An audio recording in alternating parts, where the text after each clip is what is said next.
Kakching district की सुगनु assembly constituency की मनुंग चन्ना तांगजेन खुनौ मनिंग लेकायदा लेरिबा निंथौजम इतोमचाना लौ सिंगुगी थबक यावना अफंग अफंग थबक सुदुना इमुंगी चाखुम मैमुतनबा होनदुना लाखी लोइनना मचा सिंगबुसु लारिक तमहन्नबा महाकना कन्न होनजरखी इतोमचागी लोइनबी इनाउ तोंबिसु मपुरोइबना इमुंग पुबु ngamnaba honariba asida mateng pangsinduna turel da lengoi chamba fawba yauna afang afangba thabak sing suduna lakhi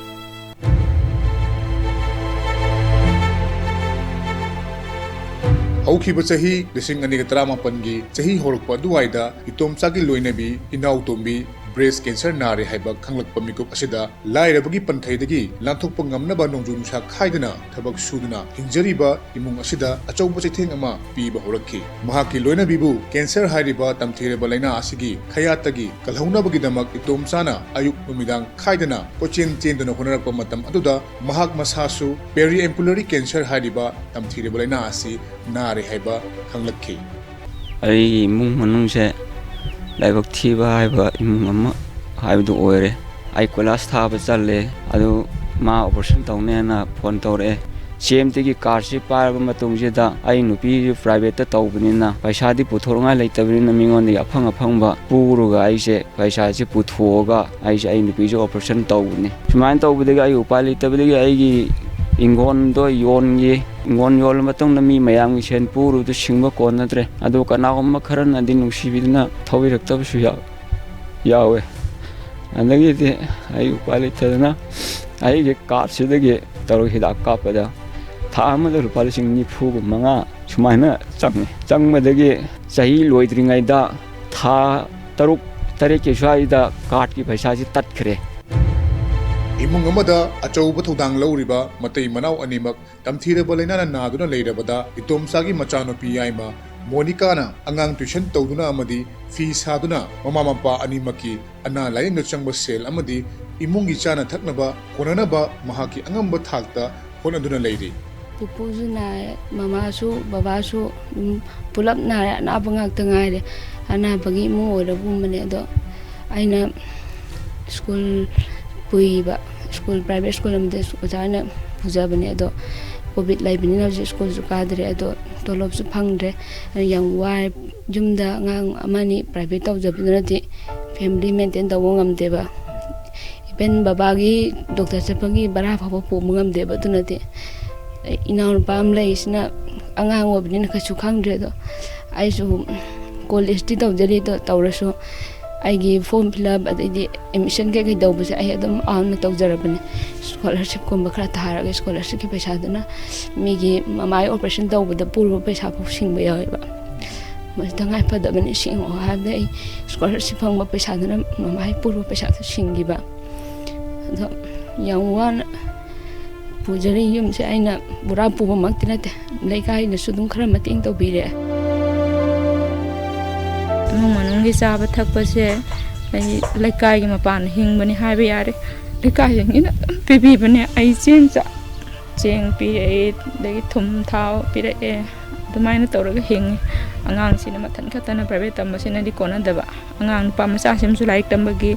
mama Mopa अनि चंगना होनरबा फावबदा अवाबा कया मायमदना लाक्लबा इमुंग असिबु चही कुनलोम तंगाइरिबी मोनिकाना करमनदि पुबा ngambani लेंगाकना येनबा चेंग अमदि लेकाई मियाम मरी मता सिंगना पिबिरेकपा मतेंगना इमुंग असि हौजिकसु हिंदुना लेरि रिलेटिव्स मैम अदैदि अदुम अंगमंगमदि तौबिरे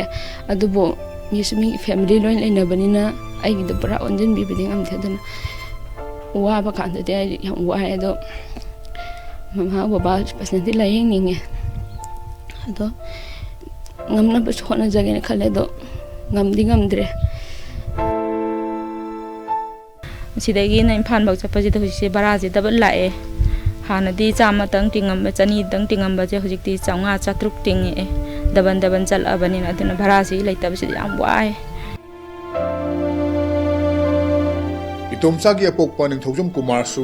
लंग्स कैंसर नादुना लेरी अमरोमदा कुमार की लोइनबी इतोमचागी ना अपोकपी निंथौजम तबाबीसु कैंसर की लायोंग मानबा मवोंगदा अंगांग खाउदा पोमदुना लेरी चीफ मिनिस्टर की हक्सल की तिंगबांग मखादा लायेंगबदगी इतोमचा अमदी इनाउतोबी नसी फाउबा हिंगबा ngamlakkhibani hainasu मखोइना फोंदोरखी अदुमकपु सेंथोक लंबी वाटपा इमुंग अमदा अनाब मसिंग यमसिलक्पा असिदा चीफ मिनिस्टर की हक्सेल की तेंगबांगना पीरिब खुदोंचाबा असिना कोनरक्तबना प्राइम मिनिस्टर नरेंद्र मोदी ना इंडिया पुंबदा हौदोखिबा आयुष्मान भारत की खुदोंचाबा फंगनबीरबदी खरा मखै साफगदी खंदुना इमुंग असिना मरिलेनबा सिंगना मियेंग चंगलक्पा नायहौरी हेल्थ कार्ड से यारगदी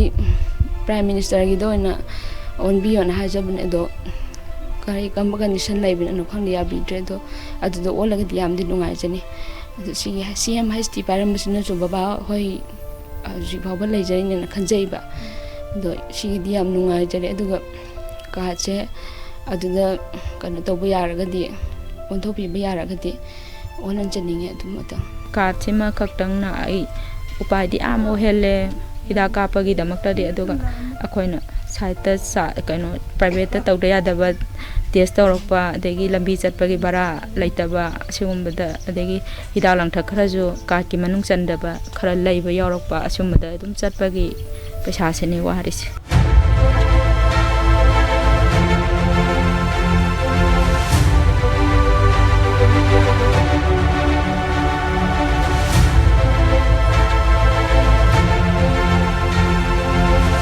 इमुंग अमदा अनाब अमा लेबा मतमदा अदुकी मतिक अवाबा मदि खुदोंचादबा कया अमा मायोगनरिबनि अदुमकपु निथौजम इतोमसागी इमुंगदि महक मसामक कैंसर पेशेंट ओइबगी मथक्ता महकि लोइनबी इनाउतोंबिसो कैंसर ग लोइनदुना लेबना हारिबा इमुंग असि अदुकी मतिक खुदोंचादबा कया अमा मायोगनरि मसिगी सु मथक्ता CMST कार्ड की मतेंगना हारिबा इमुंग असि ngasi फावबा हिंदुना लाक्लबसु CMST कार्ड असिगी पीरिबा खुदोंचाबसिंग असिगी मथक्ता अखोगी कोनरक्तबा तोंगान तोंगान सेल चंगबा अनाबु ओइबना प्राइम मिनिस्टर नरेंद्र मोदी की मखादा इंडिया पुंबदा अना लाइन की पीरिबा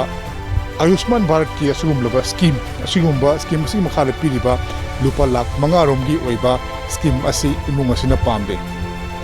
नकल मरोमदा हाइदिबा निथौजम इतोमसागी महाकी अपोकपा अमदी महाकी ममा यावना तोंगान तोंगान इमुंगी फैमिली मेंबर अहन सिंगदा कैंसर की लायों मानबा अनाब कया अमा लेबना